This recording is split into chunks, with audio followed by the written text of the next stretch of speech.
Boa noite, meus amigos e minhas amigas do nosso canal Escola Teológica Católica. Vamos rezar, pedir ao Divino Espírito Santo que nos ilumine para que possamos fazer um vídeo de acordo com a vontade do nosso Senhor. Em nome do Pai, do Filho e do Espírito Santo. Amém. Vinde, Espírito Santo, enchei os corações dos vossos fiéis, acendei neles o fogo do vosso amor. Enviai, Senhor, o teu Santo Espírito, e tudo será criado, e renovareis a face da terra. Oremos. Ó Deus, que instruíste os corações dos vossos fiéis, com a luz do Espírito Santo, fazei que apreciemos retamente todas as coisas, segundo o mesmo Espírito, e gozemos sempre da sua consolação. Por Cristo Senhor nosso. Amém. Que Nossa Senhora, Mãe da Igreja e Nossa Mãe, interceda por nós. Ave Maria, cheia de graça, o Senhor é convosco. Bendita sois vós entre as mulheres, e bendito é o fruto do vosso ventre, Jesus. Santa Maria, Mãe de Deus, rogai por nós, pecadores, agora e na hora de nossa morte. Amém. Glória ao Pai, ao Filho e ao Espírito Santo, como era no princípio, agora e sempre. Amém. Ó meu Jesus, perdoai-nos, livrai-nos do fogo do inferno, levai as almas todas para o céu e socorrei principalmente as que mais precisarem da vossa misericórdia. Jesus, manso e humilde de coração, fazei o nosso coração semelhante ao vosso. Em nome do Pai, do Filho e do Espírito Santo. Amém. Muito boa noite, espero que todos estejam bem. Vamos gravar o nosso vídeo de hoje, mas antes eu peço a vocês que se inscrevam no nosso canal, compartilhem os nossos vídeos, peça para outras pessoas se inscreverem, divulgarem o nosso canal, tá? Para que a gente possa alcançar o maior número possível de cristãos católicos, né, para aprender a doutrina católica. Essa é a nossa preocupação, não é? Oferecer um conteúdo para aqueles, não é, que não sabem a doutrina, não é? E são muitos, gente. Então, por exemplo, nós estamos estudando, né, a Santa Palavra de Deus, que muitos católicos não entendem, principalmente o Antigo Testamento, que é difícil, é complicado. Então, gente, estamos oferecendo aí de graça um curso bíblico, tá? Começando lá do Antigo Testamento. Se você perdeu alguma aula e quer começar do começo, do Gênesis, é só você ir lá na playlist do canal e lá você vai ver que nós começamos a estudar lá do livro do Gênesis. Já estudamos todo o Pentateuco, né? Já estamos nos livros históricos. Estamos estudando o livro dos reis, tá? Já estamos no segundo livro dos reis, graças a Deus. Já estamos na metade, praticamente, tá? Mais algumas aulas aí a gente encerra o segundo livro dos reis, tá? Que conta o quê? Conta a trajetória dos reis de Israel e de Judá, que após a morte de Salomão houve essa ruptura, não é, entre o reino do norte e o reino do sul. O reino do norte, a capital Samaria, o reino do sul, capital Jerusalém. Das 10 tribos foram para o norte, ficou Judá e Benjamim no sul, ok? Só que, infelizmente, né, eles caíram na idolatria.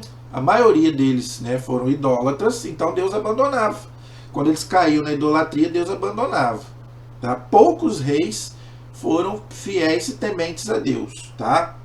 E os profetas eram enviados para poder puxar a orelha dos reis, né, que eles estavam caindo na idolatria. Muitos não atendiam os profetas. Então, nessa época, atuavam muitos profetas. Então, nós vimos, por exemplo, o profeta Elias. Estudamos aí sobre o profeta Elias, um dos maiores profetas de Israel. E na aula passada, com a graça de Deus, nós terminamos Eliseu, a atuação do grande profeta Eliseu, sucessor do profeta Elias. Então ele morreu, né? Na aula passada, terminamos com o capítulo 13, que fala da morte do profeta Eliseu. Inclusive, ele faz um milagre até depois de morto. Nós vimos na aula passada. Por isso que a igreja considera Elias e Eliseu como santos, tá, do Antigo Testamento, ok? Então hoje nós vamos estudar o capítulo 14 em diante. O que vai abordar do capítulo 14 em diante? Com a morte do profeta Eliseu, quando Elias morre, ele deixa um sucessor, o profeta Eliseu. Quando Eliseu morre, ele não deixa um sucessor. Tá? Então, os reis voltam a cair na idolatria. Não é? A maioria deles, 90% deles, caem na idolatria. Tanto os reis do norte quanto os reis do sul. Tá? Então, a Bíblia vai contar um pouco sobre esses reis, ok? Só que fica uma coisa muito cansativa, gente. Eu não vou ficar lendo rei por rei, o reinado do rei por rei, porque fica uma coisa cansativa, porque tudo é a mesma coisa, só muda o nome. Se você acompanhar aí no capítulo 14 e 15, você vai ver que é a mesma coisa, o rei tal, filho de tal. Desculpa. Igual quando a Bíblia fala aqueles monte de genealogia, né? Fulano que é filho de Bertano, que é filho de Cicrano, não é? Então isso aí a igreja nem perde muito tempo com isso, tá? Se você quiser depois ler em casa, não tem problema nenhum, tá? Mas isso é um pouco cansativo, cansa. Então os reis, aí fala, né, que o rei era filho de fulano, filho de Bertano, filho de Ciclano, aí depois o rei morre, né, é enterrado no lugar tal, e o filho do rei sucede o pai. Então, a maioria é assim. Então, no capítulo 14 e 15, fala muito disso, tanto lá em Samaria, quanto em Judá, quanto em Jerusalém. Então, eu não vou pegar rei por rei e ficar falando essas coisas não, porque cansa para mim, cansa para vocês. Eu vou pegar alguma coisa que eu vejo que a gente pode aproveitar, por exemplo, para a nossa vida de hoje. Tá? O que a gente pode aproveitar desses atos, desses reis, até mesmo de coisas ruins que eles fizeram, para a gente não fazer igual. Porque quando eles faziam coisas erradas, Deus abandonava eles. Esse é o ensinamento para nós hoje. Para a gente andar sempre nos caminhos de Deus. Porque quando a gente abandona Deus, Deus também nos abandona. Eu não estou dizendo, gente, acreditar em Deus. Tá? Se você perguntar aí, fizeram uma pesquisa aí, 90% das pessoas acreditam em Deus. O diabo também acredita. O diabo também acredita que Deus existe. Mas poucos seguem a Deus, seguem os mandamentos, seguem aquilo que a igreja ensina. Não é? Poucos católicos praticantes, igual eu já falei aqui nas outras aulas. Não é? Se você vê poucas pessoas que praticam realmente, é o chamado católico de boca. Eu sempre falo isso aqui. Existe o católico praticante e o católico que é de boca, que de BGE que eu falo. Eu sou católico, mas não vai na missa, né, não lê a Bíblia, não procura, né, estudar a doutrina, não faz um curso de teologia. Né, então não é católico. Tá? Então, gente, acreditar não é acreditar, isso só não basta. Jesus falou uma passagem do Evangelho muito forte. Nem todo aquele que me diz Senhor, Senhor entrará no reino de Deus, não. Mas aquele que faz a vontade do meu Pai, olha aí. Então qual é a regra para entrar no céu? Não é crer em Deus, é fazer a vontade do Senhor. Quantos que pegam esse livro aqui maravilhoso e leem, mas não praticam? E eu não estou falando, eu não estou apontando o dedo para ninguém, não. Eu sou o primeiro. Não pensem vocês que porque eu estou dando essa aula aqui que eu sou melhor do que ninguém, que eu não sou, não. Eu sou pó como você. Eu tenho os meus pecados como você também os tem. Entendeu? Mas, né, eu procuro pelo menos agradar um pouco a Deus, ir na minha missa aos domingos, ler um pouco da palavra de Deus, a liturgia do dia, né, rezo o meu terço. Né? Então eu procuro pelo menos, com todos os pecados que eu tenho, mas pelo menos eu procuro agradar um pouquinho a Deus. Eu sei que eu precisava agradar muito mais. Né? Eu preciso fazer muito mais. Né? Mas um pouquinho que a gente já faz, já é alguma coisa. E aquele que não faz nada, não reza, não vai à igreja, não lê a Bíblia, não faz nada. Aí depois acha que vai para o céu. É o que o padre José Augusto fala. As pregações do padre José Augusto são maravilhosas. Coloque aí na internet que ele puxa a orelha. A pessoa vive a vida dela toda errada, aí depois acha que vai morrer e vai para o céu. Aí não adianta nem rezar a missa. Né? Tem até um vídeo aí que ele fala. Né? Você pode mandar celebrar a missa? Até pode. Mas se você sabe que aquela pessoa ali viveu uma vida inteira errada, a missa para ele não vai adiantar nada. Tá certo, gente? Que só quem pode julgar é Deus. Tá? Por que a gente manda celebrar a missa por todos? Porque a gente não sabe. Será que a pessoa não se arrependeu no último momento? O bom ladrão se arrependeu no último momento. Entendeu? Mas tem gente que parece que não se arrepende, vive uma vida toda errada e não se arrepende. Não é? Então, é complicado, é difícil. Então, gente, então a gente vê aqui que realmente Deus abandonava o povo. Tá? Então no capítulo 14 aí vai contar um pouco da história desses reis que agora não tem mais os profetas, nem Eliseu, nem Elias, já tinham morrido, e eles caem na idolatria mesmo, tá? Vai falar muito aí dos profetas, dos reis lá da Samaria. E no final, vai acontecer uma coisa muito triste. Eu vou falar sobre isso, tá? Então fala aí, por exemplo, do rei Amazias, em Judá, tá? Que ele começou a reinar em Jerusalém, tá? E diz aí no versículo 2, que ele, 3, desculpa, segundo livro dos Reis, capítulo 14, versículo 3, está na página 525 da Bíblia de Jerusalém, se você tiver a Bíblia de Jerusalém. Diz assim, que ele fez o que é agradável ao Senhor, tá? Mas não como seu pai Davi. Olha aí, tá vendo? Não quer dizer que ele era filho de Davi, vamos dizer assim, na carne, não. Era da descendência de Davi, ok? Em tudo imitou Joás, seu pai. No entanto, os lugares altos não desapareceram e o povo continuava a oferecer sacrifícios e incensos sobre os lugares altos. Os lugares altos, gente, eram aqueles lugares que os pagãos prestavam culto de idolatria aos deuses pagãos. E Deus ficava chateado com isso. Entendeu? Então, o rei não era idólatra, mas ele não proibia o culto àqueles deuses pagãos. Então, Deus ficava bravo com ele. Tá? Porque Deus não queria que Israel prestasse culto aos ídolos, aos deuses pagãos. Era um outro contexto. Deus queria que Israel fosse monoteísta, adorasse um único Deus. Tá? Então, como Deus chamou aquele povo para ser o seu povo, então Deus não queria que eles caíssem na idolatria. Então o rei, ele próprio não era idólatra, mas ele deixava o povo lá. Não é igual hoje. Hoje, né, nós temos liberdade religiosa. Entendeu? Só que hoje é um outro contexto. Entendeu? Naquela época, não. Naquela época, Israel vivia cercado de povos pagãos e Deus estava formando aquele povo. Então Deus não queria que Israel caísse na idolatria. Então o rei era para combater a idolatria.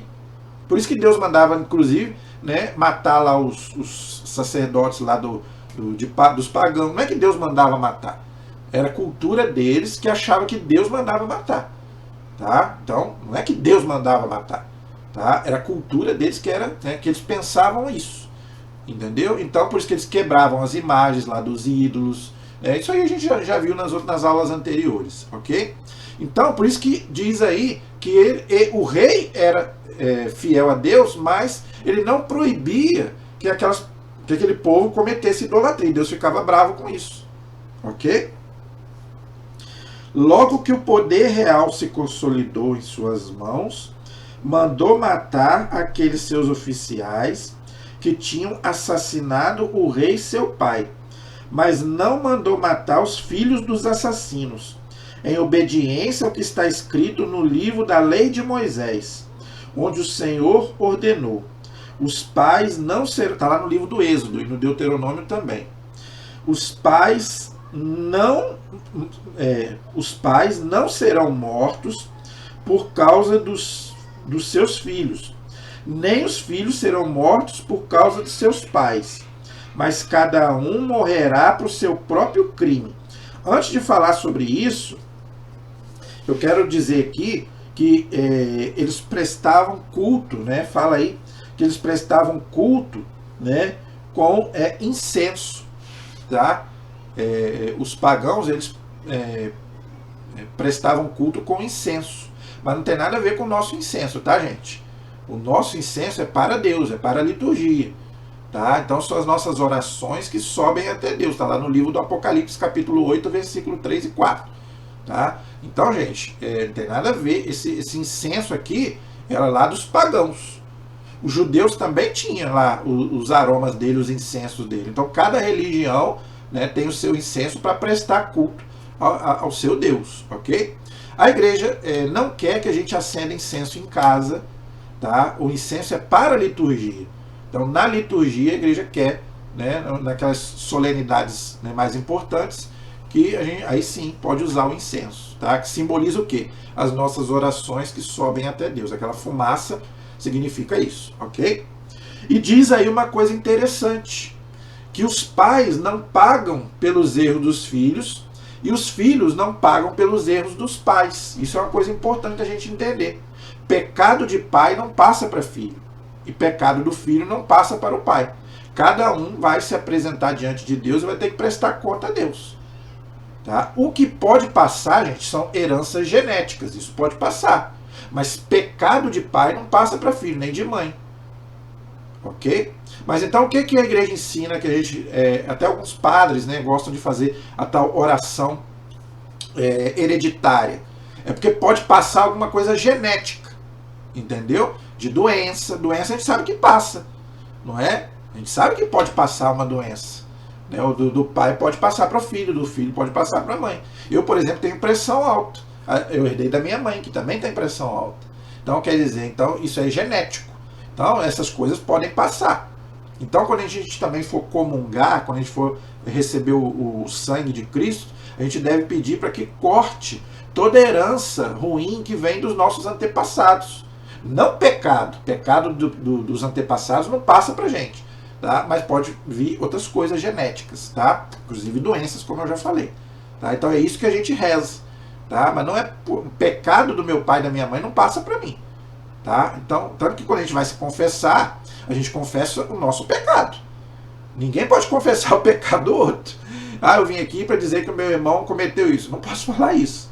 Cada um se confessa pelo seu pecado. E Deus perdoa, através do sacerdote, né, o nosso pecado. Então, ninguém paga pelo... Ah, eu estou sofrendo. Por isso que a igreja não aceita a reencarnação, nem a tal lá da lei do karma.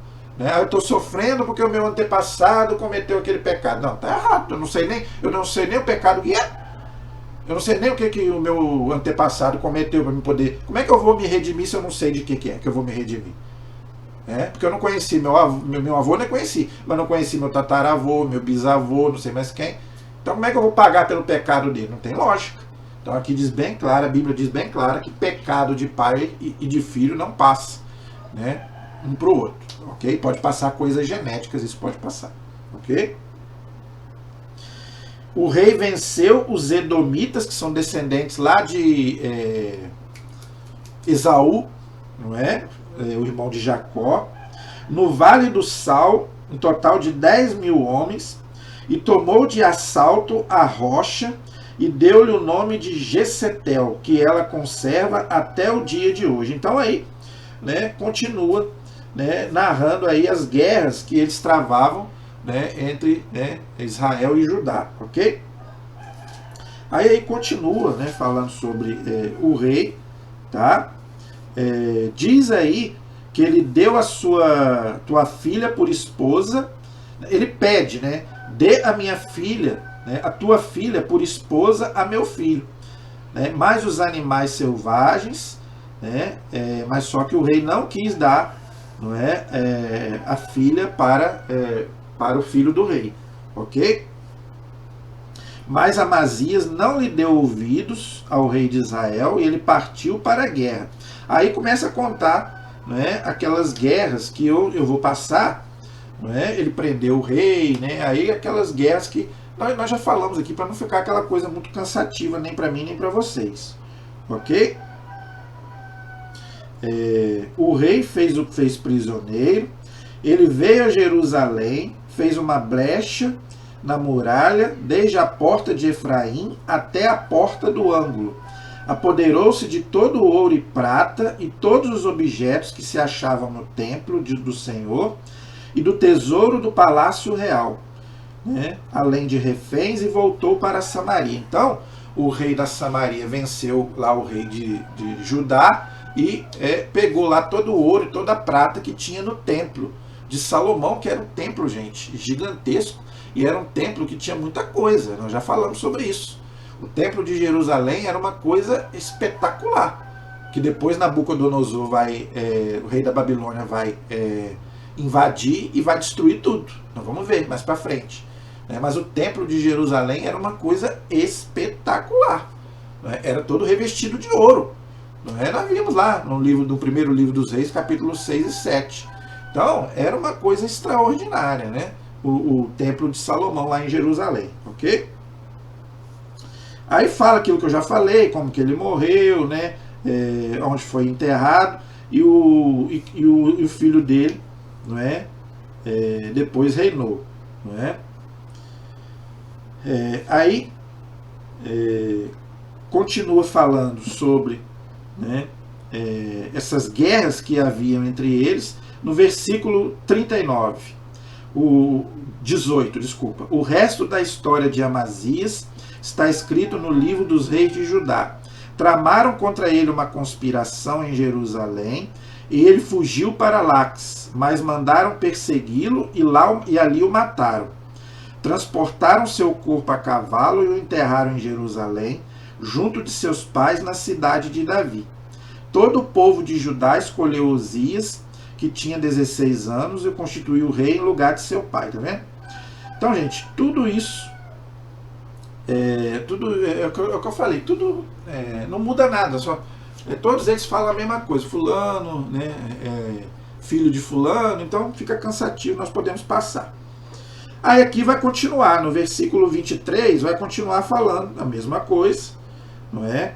Que o rei Jeroboão II fez o mal aos olhos do Senhor e não se afastou de todos os males, não é? E dos pecados das quais o seu pai cometeu. Qual o pecado? De idolatria. Né? Então todos os reis, 90% deles eram idólatras, pagãos, não é? Estabeleceu as fronteiras de Israel desde a entrada até o mar, conforme o Senhor Deus de Israel havia dito por intermédio de seu servo, o profeta Jonas. O profeta Jonas é aquele profeta Jonas do livro, né? Nós temos nos livros proféticos o profeta Jonas, que atuou então nessa época, ok? Pois o Senhor viu a amaríssima aflição de Israel, não havia mais nem ligado nem livre, nem havia quem socorresse Israel. O Senhor não havia decidido apagar o nome de Israel de sob o céu e o salvou pela mão de Jeroboão, filho de Joás. Por quê? Porque Israel cometeu idolatria, mas, né, Deus amava Israel. Por isso que São Paulo diz lá na carta aos Coríntios, no capítulo 10, que Deus é fiel. Né? Deus compara, inclusive, né, Israel com uma esposa adúltera. O profeta Oséias ele vai falar sobre isso. Né? Que a relação entre Deus e Israel é parecido com a relação de casamento. Né? Israel era a esposa de Deus. Os profetas dizem isso. Então, quando Israel abandonava Deus para praticar idolatria, era como se fosse um adultério. Né? Deus chamava de prostituição sagrada quando isso acontecia. Não é? É como a mulher que larga o marido, não é? Igual Jesus falou lá no Evangelho de São Mateus, capítulo 19. A mulher ou o homem que larga sua mulher e seu marido e se ajunta com outra, comete adultério. Israel é a mesma coisa. Tá? Israel, quando cometia idolatria, abandonava Deus, era como se fosse uma esposa adúltera. Deus comparava assim. Tá? Por quê? Porque Deus é um esposo fiel. Deus sempre foi fiel a Israel, até quando eles eram infiéis. E é como se fosse nós hoje. Né? Jesus fez tudo por nós, né? Morreu na cruz por nós, e nós trocamos Jesus por qualquer coisa. Não é verdade? A idolatria hoje, gente, não é só de imagem. Não, a idolatria hoje é dinheiro, é prazer, é poder, é fama. Não é? Deus hoje é trocado por qualquer coisa, gente. Né? São bens materiais, né? Pela festa, que você prefere a festa do que ir na igreja. Ah, domingo eu não posso ir na igreja, mas na festa você vai. Não é? Você vai na festa, você vai em aniversário. Ah, eu não posso perder aquela festa, aquele aniversário, não posso perder, mas a missa você pode perder. Tô nem aí. Então Deus é trocado por qualquer coisa. Não é? Isso é idolatria. Idolatria é você colocar, não é só imagem. Idolatria é tudo aquilo que você coloca no lugar de Deus, que ocupa o lugar de Deus na sua vida. É idolatria. Você está colocando aquilo ali no lugar de Deus. É um Deus, né? Não é mais o seu Deus. O meu Deus agora são as pessoas. Não é? Eu tenho que é o dinheiro, eu tenho que trabalhar para dar o melhor para meu filho, para minha mulher, mas e Deus fica onde? Aí é o que eu falo, Deus ocupa o último lugar. Se der, não é, eu vou fazer tudo. A minha vida, eu vou programar a minha vida, não é, se der, né, aí eu vou à igreja, eu vou ler uma Bíblia, aí eu vou rezar, se der, não é? Se der, né? Deus é sempre assim, Deus é sempre colocado em último plano, não no primeiro. O mandamento é amar a Deus sobre todas as coisas, Deus em primeiro lugar, mas não, hoje Deus fica em último. Não é igual na Idade Média. Por que as pessoas hoje criticam a Idade Média? Porque na Idade Média não era assim. Na Idade Média, Deus era em primeiro lugar. Primeiro tem que salvar a minha alma. Nada pode fazer com que eu perca a minha alma. Eu não posso ir para o inferno. O resto é secundário. Hoje não. Hoje eu não estou nem aí. Eu tenho que viver bem aqui. Né? É a lei da prosperidade. Eu tenho que ganhar muito dinheiro para ter uma casa bonita, para ter um melhor carro, a melhor casa, não é? Muito dinheiro, não é verdade? Essa é a teologia da prosperidade. Se Deus não fizer eu prosperar, então não quero saber desse Deus, não. Então eu vou trocar por outro. Não importa se eu vender minha alma para o diabo, né? Se ele me der fama, se ele me der... Quantos artistas fazem isso, a gente sabe? Né? Presta culto ao demônio aí por causa de dinheiro, por causa de fama. Não é? A gente sabe que existe. Não é? Infelizmente acontece. Tá? Aí continua, não é? Continua aí o rei Jeroboão, né? Tudo que ele fez, suas façanhas, as guerras que ele fez, como reconquistou Damasco. Tá? Damasco, gente, é aquela cidade onde São Paulo se converteu. Está lá no livro de Atos, capítulo 9. São Paulo estava indo para Damasco, de Jerusalém para Damasco, para prender os cristãos, e lá ele se encontrou com Jesus. Não é? Todos nós conhecemos a história de São Paulo. Então, diz essa é a mesma Damasco, ok? E ele morreu, e o seu filho Zacarias reinou em seu lugar, ok?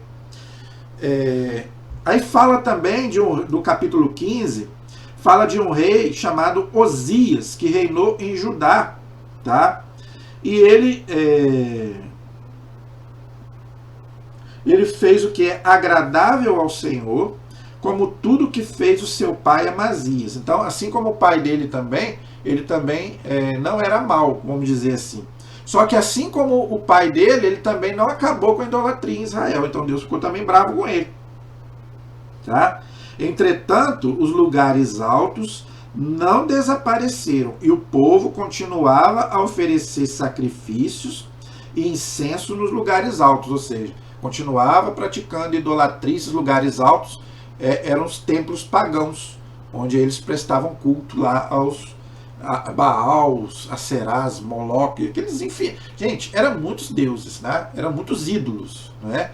Por isso que Deus proibia lá no Antigo Testamento fazer imagem, não é? Idolatria, adorar um ídolo, que eram muitos, gente. Os pagãos, os gregos, né? Os romanos, eles tinham uma infinidade de deuses. Tanto que lá em Roma tinha o panteão, aquela infinidade de deuses. Né? Inclusive aí no começo da igreja, a igreja teve que cristianizar aquele povo todo. Né? E tem gente que critica a igreja por isso. Né? Porque a igreja, né, cristianizou aqueles pagãos todos lá e tirou, né, aquelas festas pagãs e botou as festas cristãs, o Natal, o Dia de Todos os Santos, finados, não é? E eles criticam a igreja por causa disso. Então queria que o povo continuasse na idolatria. Eu não entendo esse povo, sinceramente não entendo. Mas o Senhor castigou o rei, e ele foi atacado de lepra até o dia de sua morte. Permaneceu confinado num quarto. Seu filho Joatão regia o palácio e administrava o povo. Por quê? Porque ele tinha lepra, e a lepra era contagiosa. Então quem tinha lepra tinha que ficar afastado, separado, igual quando a gente estava com a Covid. A gente tinha que ficar separado. Então a lepra naquela época não tinha cura. É como se fosse uma alergia hoje, não é? Então o rei tinha lepra. Então o rei não podia reinar ali. Ele era o rei, mas ele não podia se aparecer para o povo, senão contaminava o povo. Então o filho dele é que reinava no lugar dele. E ele ficou doente até a morte. Por quê? Porque ele não combateu a idolatria em Israel. Entendeu? Então, gente, hoje nós temos a liberdade religiosa, claro que temos, mas nós temos que pregar o evangelho. São Paulo diz bem claro: ai de mim se eu não pregar o evangelho. Então eu não posso ficar de boca calada, senão aí é um pecado de omissão. Estou omitindo a verdade. Ah, já que, né, tem liberdade religiosa, então eu não vou falar, cada um segue a sua religião. Não, não é assim também. Você tem que propor a fé, não impor. Você tem que fazer sua parte, pregar. Jesus falou: vai pelo mundo inteiro, prega o evangelho, para que as pessoas alcancem a salvação. Agora, se a pessoa não aceita, aí você tem que respeitar. Faça a sua parte. Pregue a palavra, pregue a doutrina. Não é? Agora, se a pessoa não quer, você não pode impor à força. Não. Faz a sua parte. Não quer? Respeita. É a liberdade da pessoa. Entendeu? É isso aí. É isso que Deus está falando. Então, a lepra naquela época não tinha cura. Ok? E aí, então, ele acabou morrendo em consequência daquela lepra. Ok? Até na época de Jesus, a gente sabe que tinha isso. Não é? Aí depois, o profeta Zacarias, o rei Zacarias, reinou em Israel. Fez o mal aos olhos do Senhor, como fez os seus pais, e não se afastou dos pecados da qual Jeroboão havia arrastado Israel, ou seja, idolatria. Não é? O seu filho fez uma conspiração contra ele, feriu mortalmente diante do povo e tornou-se rei em seu lugar. Olha só que coisa horrível. O próprio filho, não é? Matou o próprio pai para ficar com o reino. Tá vendo, gente? O que é ambição? O que é o poder? Fez o filho matar o próprio pai para ficar com o trono. Tá? Realizou-se o que o Senhor havia dito a Jeú: teus filhos até a 4ª geração se assentarão sobre o trono de Israel. E assim aconteceu. Então, gente, as promessas de Deus se cumprem, tá vendo? Todas as promessas de Deus se cumprem. Deus é fiel. Tudo aquilo que Deus, né, diz acontece, ok? É impressionante. Tá?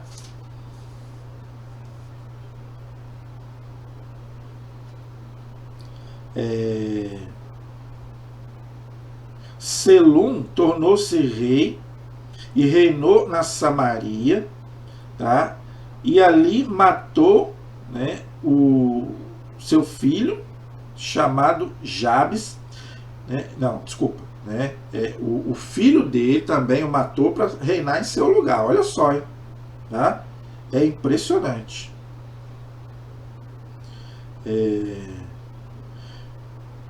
E acabou reinando Selum em seu lugar. Tá? Manaém devastou aquela terra, matando todos os que lá estavam, e seu território, porque não lhe tinham aberto as portas, arrasou a cidade e rasgou o ventre de todas as mulheres grávidas. Olha que coisa terrível. Olha que coisa horrível. Tá vendo? Então, ele fez um arraso ali naquele lugar ali, né? E muitas mulheres grávidas, ele matou as mulheres, né, junto com os filhos e tudo. Pecado gravíssimo, né? Ali ele matou 2 vidas, matou a mãe e matou o filho, né? Matou 2. Né? Então, olha só, é o que eu falo, gente. Um pecado arrasta o outro. Assim como o bem que você faz, né, diz lá a carta aos Coríntios, né, na igreja, o bem de um arrasta o bem para todos, mas o mal de um arrasta o mal para todos, porque nós somos um corpo. Tá? Então, assim como o bem é uma coisa que, né, vai se alastrando, o mal é a mesma coisa. Então, quanto mais a gente peca, aí só vai arrastando. Um pecado vai arrastando o outro. Quando você vê, você está escravo do pecado. Tá? Então, por isso que é complicado. Tá? E aí vai acontecer o quê? Vai acontecer que a Samaria, não é, vai ser invadida pelos assírios. É a chamada o exílio da Assíria. Ou seja, o rei da Assíria vai invadir a Samaria, ou seja, lá no Reino do Norte, tá? Por causa da idolatria deles. Deus abandonou eles. Então eles vão invadir, a Síria vai invadir, né, aquele território, né, e vai prender todo o rei, né, vai fazer uma arruaça ali, ok? Então o rei da Samaria fez o mal aos olhos do Senhor, não se afastando durante a sua vida dos pecados, né, de idolatria, que eu já falei, tá? O rei da Síria invadiu a terra, ou seja, a Samaria, tá bom? Manaém pagou ao rei 1000 talentos de prata para que o apoiasse e consolidasse o poder real em suas mãos. O rei requereu essa quantia de Israel, de todos os notáveis, para dar ao rei da Síria, a razão de 50 ciclos de pratas por pessoa. Então o rei da Síria se retirou, não permanecendo naquela terra. Olha o que o dinheiro não faz, tá vendo? Então o rei invadiu, tá? Mas como eles deram dinheiro ao rei, o rei foi embora, mas depois vai vir outro. Tá? Então olha como é que o dinheiro, tá vendo? Se compra as pessoas com dinheiro. A gente sabe que existe isso. Por dinheiro, gente, as pessoas se vendem. A gente sabe que existe isso. Por isso que Jesus diz lá no Evangelho: você não pode servir a Deus e ao dinheiro. Tá? Eu não estou dizendo que o dinheiro é mau, não. Ninguém consegue viver sem dinheiro. Só que o dinheiro não é um Deus. Tem gente que faz do dinheiro um Deus, o seu Deus. A minha vida tem que ser em função do dinheiro. Aí vira o quê? Capitalismo. A igreja é totalmente contra o capitalismo. O lucro. Eu vou trabalhar só para me gerar lucro. E Jesus disse aquela parábola lá no Evangelho. O que adianta você ganhar a sua vida, ter tanto dinheiro, igual aquele homem falou: eu tenho muito dinheiro, então agora eu vou ganhar mais, eu vou, né, arrendar mais aqui, vou aumentar aqui a minha fazenda, aí vou deitar, vou dormir, estou tranquilo. Aí Deus fala para ele: e se você morrer hoje, para quem você vai deixar tudo isso? As pessoas, eu acho que não param para pensar. O que adianta eu ter dinheiro, eu ter 10 fazendas, né, guardar lá tanto dinheiro, se Deus me chamar hoje, vai ficar para quem? O governo, porque ninguém herda nada. A tua esposa não pode herdar alguma coisinha. Depois que morre o pai, morre a mãe, nem os filhos não herdam nada do pai e da mãe, em termos de dinheiro. Não é? Então, gente, não vale a pena. Não vale. Não é? O dinheiro não é um Deus. O dinheiro não é um fim. O dinheiro é um meio. Tá? Claro que todos nós precisamos de dinheiro, claro. Eu já expliquei isso aqui várias vezes. Nem a igreja não sobrevive sem dinheiro. Por isso que a igreja quer o dízimo, quer a oferta. Ninguém vive de vento. Não estou dizendo isso. Mas você não pode fazer do dinheiro o seu Deus. Principalmente você não pode ser escravo do dinheiro. Aí você faz do dinheiro o seu Deus. Não é? Por isso que ninguém pode servir a 2 senhores. Não é? Aí depois, então, o rei vai dar um tempo, mas depois vai vir e eles vão saquear de novo. Eles vão de novo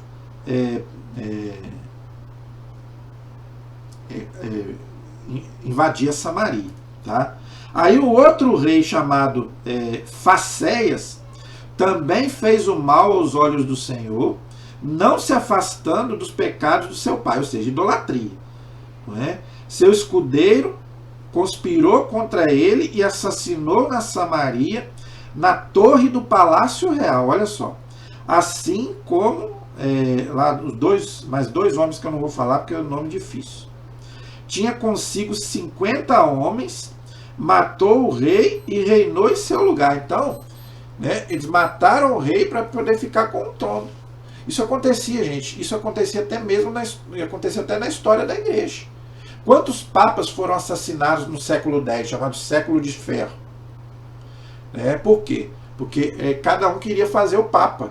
A igreja naquela época era rica, né? A igreja não esconde isso. Então o que acontecia? Cada um queria fazer o papa. Porque o papa era um chefe não somente religioso, mas também um chefe de Estado. A igreja era unida com o Estado. A igreja tinha dinheiro, tinha bens. As pessoas morriam, doavam suas terras para a igreja. Os senhores feudais morriam, doavam tudo para a igreja. Então o Papa ficou realmente rico. Não é? Então eles matavam o Papa para se apoderar de toda aquela riqueza ali do Vaticano. Que hoje é o quê? É aquele pedacinho mínimo. Mas a igreja tinha um estado pontifício. A igreja não esconde nada disso, que foi tomada à força pela igreja, tá? Isso aí ninguém fala. Né? Só fala que a igreja é rica, que o Vaticano é rico, mas que as terras da igreja foram tomadas à força, ninguém fala. Então a igreja ficou só com aquele pedacinho de terra que é o Vaticano. Né? Então, gente, existia muito isso também, infelizmente, até mesmo na época da igreja. Fazer o quê? Né? Então aqui se matava para quê? Para ficar com o trono. Né? É o que a gente fala, dinheiro, poder, dá isso. Não é? Aí depois, um tal de Facéias também reinou, também fez o mal, né, aos olhos do Senhor, entendeu? No tempo de Facéia, rei de Israel, o rei da Síria tomou de novo a Samaria e toda a terra de Neftali e deportou seus habitantes para a Síria. Então levou o povo inteiro para a Síria. É o chamado cativeiro da Síria. Isso vai acontecer também no Reino do Sul, com Nabucodonosor. Tá? O Reino do Sul também vai ser invadido, o Templo de Jerusalém vai ser invadido por Nabucodonosor, e ele vai levar todo mundo para a Babilônia. É o exílio da Babilônia, no ano 500.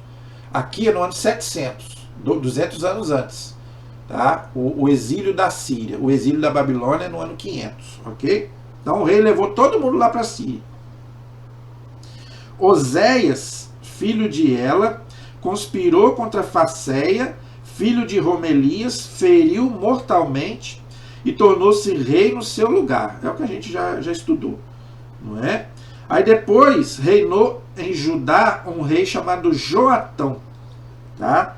Fez o que é agradável aos olhos do Senhor, imitando em tudo a conduta de seu pai Osias. Entretanto, os lugares altos não desapareceram, e o povo continuou a oferecer sacrifícios e incenso. Mesma coisa, tá vendo? Então o povo não aprendia. Com tudo aquilo que estava acontecendo, mas o povo é cabeça dura mesmo, igual a gente. Não é? Foi ele que construiu a porta superior do templo do Senhor, ou seja, o templo de Jerusalém, que depois vai ser destruído lá no ano 500 por Nabucodonosor. Era uma coisa espetacular o templo de Jerusalém, gente. Espetacular. Tá? Naqueles dias o Senhor começou a mandar contra Judá Razon, rei de Arã, filho de Romelias. Joatão adormeceu com seus pais e foi sepultado na cidade de Davi. Ok? Então, por que Deus começou a mandar contra Judá? Porque Judá começou a cair na idolatria também. Inclusive, na próxima aula, no capítulo 16, nós vamos ver isso com o rei Acás. Inclusive, Deus vai mandar para ele o profeta Isaías, que está inclusive na Bíblia. Né? Se você ler, por exemplo, o capítulo 7 e 8 de Isaías, você vai ver Isaías pregando contra o rei Acás, que era um rei idólatra. Entendeu? Então, mas isso é assunto para a nossa próxima aula. Tá? Espero que você tenha gostado. Tá? Qualquer dúvida e pergunta, né? Estamos aí para te ajudar. Não é fácil, gente. Estudar o Antigo Testamento não é fácil. É uma cultura totalmente diferente da nossa, uma moral totalmente diferente da nossa. Então não é fácil. Então me ajude aí, compartilhando aí, se inscrevendo no canal. Amém? A nossa proteção está no nome do Senhor, que fez o céu e fez a terra. Estivemos e permaneceremos unidos em nome do Pai, e do Filho e do Espírito Santo. Amém. Que Deus abençoe a todos. Até o próximo vídeo, se Deus quiser.